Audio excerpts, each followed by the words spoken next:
అదరగొట్టే కారం రంగు రుచి ఆచి కారం పొడి.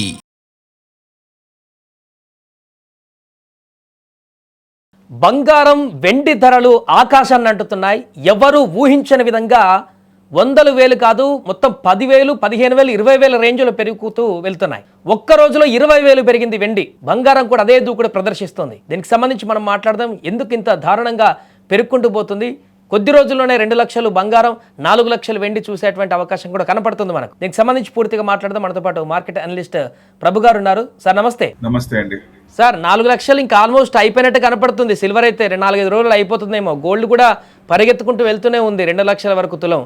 ఎందుకు సార్ ఇంత వేగంగా, అసలు ఎవరు ఊహించని విధంగా పెరుగుకుంటూ పోతున్నాయి? అంటే ఒక రకంగా ఈ మెటల్స్ పెరుగుతున్నాయంటే ఈక్విటీ ఇబ్బంది పడుతున్నట్టు అది ఆలోచించాలి మనం. ఈక్విటీ ఇబ్బంది పడుతున్నప్పుడే మెటల్స్ పెరుగుతాయి బాగా విపరీతంగా ఒక రకంగా. సో గోల్డ్ అండ్ సిల్వర్ కూడా ఒక రకంగా స్ట్రాంగ్ ఉండడానికి కారణం అది. సో మెయిన్ ఎందుకంటే యాడ్ ఆన్ ఫ్యూయల్ లాగా ఈ జియో పొలిటికల్ కన్సర్న్స్ అనేది యాడ్ అవుతుంటాయి కాబట్టి దానికి అనుగుణంగా కొంచెం మూవ్మెంట్స్ అనేది ఎక్కువ ఉన్నాయి. సో 3.5 నెక్స్ట్ టార్గెట్ అనుకుంటే ఇప్పుడు ఎక్స్చేంజ్ లో 335 ఉంది. As on present rate 3,35,250. ఇవాళ 8,000 పెరిగింది సిల్వర్. గోల్డ్ అయితే 17,000-1800 పెరిగింది. అంటే గోల్డ్ చిన్నగా ఎక్కువ అంటే స్టెప్ బై స్టెప్ ఒక 1,500-1,000 పాయింట్స్ అట్లా పెరుగుతుంది, ప్లస్ ఆర్ మైనస్. ఇవేమో గోల్డ్ కనుక మూవ్మెంట్ ఉంటే నిన్న మార్నింగ్ -8,000 నైట్ మళ్ళీ కవర్ అయిపోయింది. ఎందుకంటే అన్సర్టనిటీ ఇంకా గ్రీన్లాండ్ మీద వెనక్కి వచ్చాను అనేది పూర్తిగా ఉందా? ఎందుకంటే ఆయన వీకెండ్ లో ఏదో ఒకటి చెప్తుంటారు ఆయన, సాటర్డే ఈ ఫ్రైడే నైట్ కానీ రేపు కానీ. సో ఈ వీకెండ్ లో ఆయన ఏం మాట్లాడకుండా ఉంటే నెక్స్ట్ మండే మార్కెట్ పెరిగే ఛాన్స్ ఉంటుంది. యాక్చువల్గా మనకైతే మండే సెలవు ఉంది కాబట్టి మంగళవారం అనుకోండి.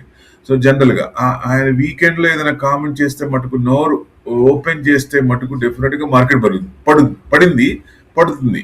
ఎందుకంటే ఏదో ఒకటి చెప్తారు కాబట్టి. సో ఈ వీకెండ్ లో ఏం మాట్లాడకుండా ఉంటే మార్కెట్ పెరిగే ఛాన్స్ ఉంటుంది. అప్పుడు కొంచెం ఇవి తగ్గే ఛాన్స్ ఉంటుంది. కానీ ట్రెండింగ్ కొంచెం ఇంకా ఉంది. చూస్తే మీరన్నట్టు 4 లక్షల వరకు వెళ్ళొచ్చా అంటే ఛాన్సెస్ ఆర్ దేర్, ప్రాబిలిటీస్ ఎక్కువ ఉన్నాయి. ఎందుకంటే ఎక్కువ పర్సంటేజ్ కన్సంప్షన్ ఎక్కువ అవుతుంది కాబట్టి సిల్వర్ అనేది దుందుకుడు ఉంది. అంటే ఎట్లా చూడాలి ఇదంటే మనకి యాక్చువల్ గా silver has become a new gold ఇప్పుడు చూస్తే, అంతే కదా పెరుగుతోంది. Copper has become a new silver, aluminium become new copper. Link చూడండి, iron become a new aluminium. Equity ఇబ్బంది పడుతుంది. ఇది ఈక్విటీ ఇబ్బంది పడుతున్నప్పుడు మిగతా మెటల్స్ అన్ని పెరుగుతున్నాయి. అంటే నెక్స్ట్ స్టెప్ పైకి వెళ్తున్నాయి. అంతకు ముందు కాపర్ కున్న ఇది కింద నుంచి వచ్చేదానికి మళ్ళీ అల్యూమినియం కి ఆ స్టేజ్ వస్తుంది. అంటే ఎందుకంటే డైవర్సిఫైడ్ అవుతుంది కదా, ఒకే దాంట్లో పెట్టరు. ఒక దాని పెరిగిన తర్వాత కింద మెటల్స్ కూడా పెంచుతూ ఉంటారు కదా. సో వాటిల్లో కూడా ఇన్వెస్ట్మెంట్ అవుతూ ఉంటది కాబట్టి అవి కూడా పెరుగుతున్నాయి. సో బంగారం గురించి మాట్లాడుకుంటే సార్ ఆల్రెడీ 1.5 దాటిపోయింది. ఇప్పుడు పెళ్ళిళ్ళు ఉన్న వాళ్ళు ఏమనుకుంటున్నారంటే, ఇప్పుడు ట్రంప్ ఏదేదో వాగుతున్నాడు, అక్కడ అంతర్జాతీయంగా ఏదో జరుగుతుందంట, కొద్ది రోజులు ఆగితే తగ్గుతుందేమో, ఈ పరిస్థితులు అయిపోయిన తర్వాత కొనుక్కుందాం అన్నట్టుగా కొంతమంది ఆలోచించే వారు కూడా ఉన్నారు. అలాంటి వాళ్ళకి ఏం చెప్పొచ్చు సార్? తగ్గేటువంటి అవకాశం ఏమైనా ఉందా? బంగారం ఒకవేళ పెరుగుతూ 2 లక్షల వరకు వెళ్ళినా మళ్ళీ వెనక్కి వచ్చే అవకాశం ఏమైనా ఉందా? కొత్తది ఏమన్నా తెస్తే 2 లక్షల వరకు వెళ్ళే ఛాన్సులు ఉన్నాయండి. కొత్తది ఇష్యూ మళ్ళీ ఏదైనా వస్తాయి. ఇప్పుడు ఎందుకంటే మనం చూసాం కదా, వైన్స్ మీద 200 ఫ్రెంచ్ వైన్ మీద 200% ట్యాక్స్ అన్నారు. సో అట్లానే ఇంకా ఏదైనా కొత్తది తీసుకొస్తే చెప్పలేము 200. ఎందుకంటే ఎంతవరకు అనేది ఎండ్ కార్డ్ ఎక్కడ, ఎండ్ పాయింట్ ఎక్కడ, దీనికి ఆయన ఆగేది ఎక్కడ అనేది కనపడలా. ఇంకా 1 ఇయర్ అయింది, జనవరికి 1 ఇయర్ అయింది. 1 ఇయర్ లో చూడండి ఎంత డ్రాస్టిక్ గా, మరి ఎంత డెవలప్ చేయాల్సింది, ఎంత నెగిటివ్ సైడ్ నుంచి ఎంత డెవలప్ చేశారు. సో మరి ఇంకా నెక్స్ట్ 3 ఇయర్స్ ఉంది. మరి నెక్స్ట్ 3 ఇయర్స్ లో ఇంకా ఎంత ఫేస్ అవ్వాలనే భయం మార్కెట్ లో ఉంది, ఇన్వెస్టర్స్ లో ఉంది. సో ఎఫ్ఐఎస్ లో ఉంది. ఎఫ్ఐఎస్ ఇంకా అమ్ముతూనే ఉన్నారు. సో మెయిన్ మనకి టర్నింగ్ పాయింట్ అంటే యుక్రెయిన్ రష్యా వార్ ఆగాలి. అది అయింది అనుకోండి, మనం ఆయిల్ కొన్నాం అనుకోండి, ఆయనకి ఏ ఇబ్బంది లేదు. యుక్రెయిన్ వార్ ఆగితే ఈ ఆటోమేటిక్ గా దాని ఎఫెక్ట్ దీని మీద పడుతుంది. సో అప్పుడు మార్కెట్ కొంచెం trade deal, US trade deal కూడా, ఇండియా ట్రేడ్ డీల్ కూడా జరిగే అవకాశాలు ఉన్నాయి. ఎందుకంటే ఆయన నిన్న కూడా చెప్తున్నారు రూపాయి విలువ పడిపోవడం కూడా కారణం అంటారా ఈ పెరగడానికి? అంటే ఇది కూడా ఒక కారణం అవుతుంది. ఇప్పుడు జనరల్ గా రూపాయి అది పడటం వల్ల కారణమే మెటల్స్ సేఫ్ హెవెన్ లో కూడా కొంచెం వచ్చే ఛాన్సులు ఉంటాయి. ఆ కరెన్సీ వాల్యూ ఇది అవుతుంది కాబట్టి ఒక రకంగా ఎక్స్పోర్ట్స్ ని పెంచుకోవడానికి, ఒక రకంగా దాన్ని ఏం చేయట్లేదు, కొంచెం పట్టించుకోవట్లేదా కొన్నాళ్ళు అనేది అనిపిస్తోంది. అందుకని ఎక్స్పోర్ట్స్ పెరుగుతాయి ఈ టైంలో. ఏంటంటే వాళ్ళకి ఇదిగా ఉంటాయి కాబట్టి మనకి ప్లస్ అవుద్ది, వాళ్ళకి కొంచెం ఇదిగా ఉంటుంది కాబట్టి అవి ఎక్కువ పెరిగే ఛాన్స్లే ఉంటాయి. సో మేబీ బడ్జెట్ తర్వాత నుంచి మార్చ్ ఎండింగ్ నుంచి అప్పుడు ఏమైనా తగ్గే అవకాశాలు ఉంటాయి. ఐఎన్ఆర్ కొంచెం తగ్గే అవకాశం ఉంటుంది. బడ్జెట్ లో ఏదైనా వాటికి అనుగుణంగా ఏదైనా చేస్తారా, డాలర్స్ అమ్ముతారా? ఇంకా ఎందుకంటే మనకి $704 బిలియన్ ఉన్నాయి. దాంట్లో మనం రీసెంట్ గా కొన్ని అమ్మాము, తర్వాత బాండ్స్ అమ్మి డాలర్లు ఇచ్చేసి డాలర్ కూడా అమ్మాము. సో తర్వాత అయినా కానీ మనది కంట్రోల్ కావట్లేదు, ఇంకా పడుతూనే ఉంది. సో ఆల్టర్నేట్ గా మరి RBI has to look in to that matter. వాళ్ళు ఏం చేస్తారు, ఆర్బీఐ గవర్నర్ గారు ఏం చేస్తారు తగ్గించాలి అది, ఎందుకంటే లాంగ్ రన్ లో ఉండలేదు కదా. సో ఇట్లా ఉన్నప్పుడు ఐటీ కంపెనీస్ బాగానే ఉంటుంది. 91, 92 అంటే ఐటీ కంపెనీస్ మంచి ప్రాఫిటే, కానీ ఈ ఎఫెక్ట్ నెక్స్ట్ క్వార్టర్ లో పడుతుంది, ఇప్పుడు కనపడదు మనకి.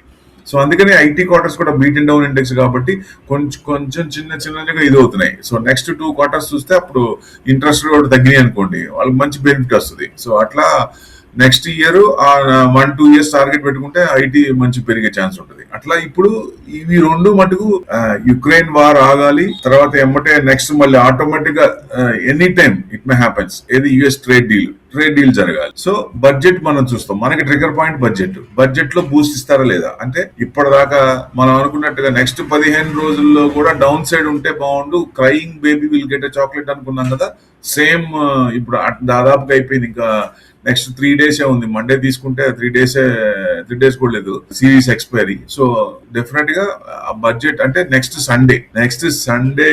సండే కూడా బడ్జెట్ డే వచ్చింది, ఆ రోజు కూడా వర్కింగ్ డే. సో అప్పుడు జనరల్ గా మన బూస్ట్ దాంట్లో ఏమన్నా ఇస్తారా, ఇవ్వకపోతే కొంచెం నెగిటివ్ వచ్చే ఛాన్సులు ఉన్నాయి. ఏది ఈక్విటీకి ఇస్తే కొంచెం ఈక్విటీ పెరిగే ఛాన్స్ ఉంటుంది, అక్కడ కొంచెం ఏదైనా తగ్గే ఛాన్స్ ఉంటుంది. ఎందుకంటే లాంగ్ టర్మ్ కానీ షార్ట్ టర్మ్ క్యాపిటల్ గెయిన్స్ కానీ వీటిలో ఏదైనా కొంచెం ఇన్వెస్టర్స్ కి ఏదైనా బూస్ట్ ఇస్తారా అనేది ఆశ ఇది చాలా ఉంది ఈసారి. సో ఇంత ఇబ్బంది పడుతున్నాం కాబట్టి, ఇది షార్ట్ టర్మ్ కాదు, దాదాపు 1.5 year నుంచి ఇబ్బంది పడుతున్నాం. ఎఫ్ఐఎస్ కూడా కన్సిస్టెంట్ గా మొన్న ఆగస్ట్ నుంచి చూసుకుంటే ఎఫ్ఐఎస్ 2 లక్షల కోట్లు అమ్మారు. మన లాస్ట్ ఇయర్ ఆగస్ట్ నుంచి చూస్తే కంటిన్యూస్ గా అమ్ముతున్నారు. ఈ జనవరి మంత్ చూసుకుంటే సిరీస్ మంత్ చూసుకున్న 15 ట్రేడింగ్ సెషన్ లో ఎవ్రీ ట్రేడింగ్ సెషన్ 1,000 అబౌవ్ అమ్మారు.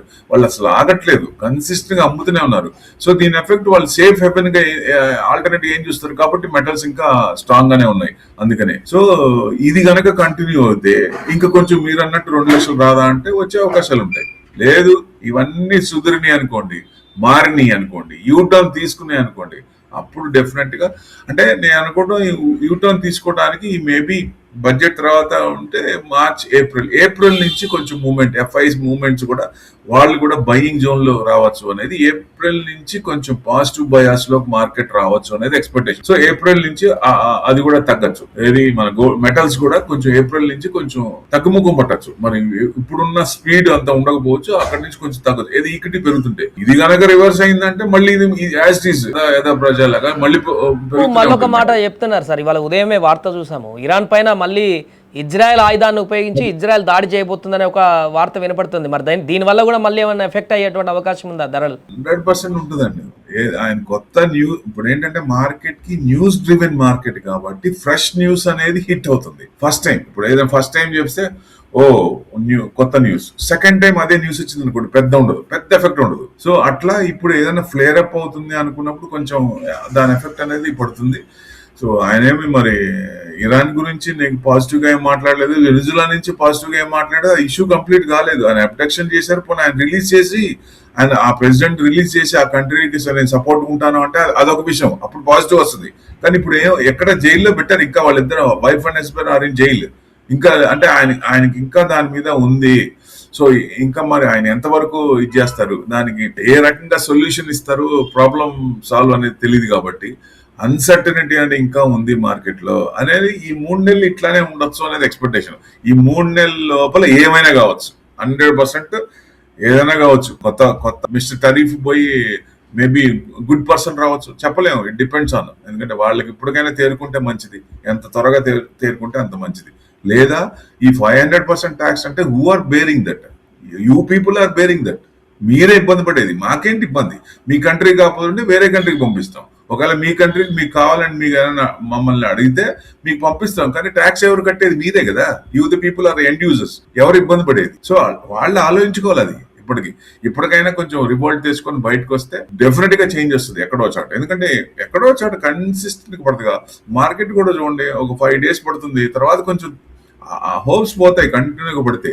సో మళ్ళీ కొంచెం రివైవ్ అయ్యే ఛాన్స్ ఉంటాయి. అట్లానే ఇది కూడా ఇష్యూ అనేది ఎక్కడో చోట ఎండ్ కార్డ్ పడి తీరుతుంది ఈ 25 మార్చ్ లోపల 2026 లో. Right sir, thank you so much. అది మొత్తానికి ప్రస్తుతం బంగారము వెండి ధరలు దూసుకుపోతున్నటువంటి తరుణంలో అంతర్జాతీయంగా నెలకొన్నటువంటి పరిస్థితులు అనేటివి చాలా అగ్రెసివ్గా దీనిపైన ఎఫెక్ట్ చూపిస్తున్నట్టు కనపడుతుంది.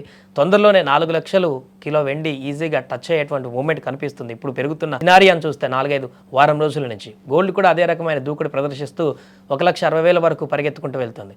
చూద్దాం ఇది ఇంకా ఎంత దూరం వరకు పరిగెడుతుంది.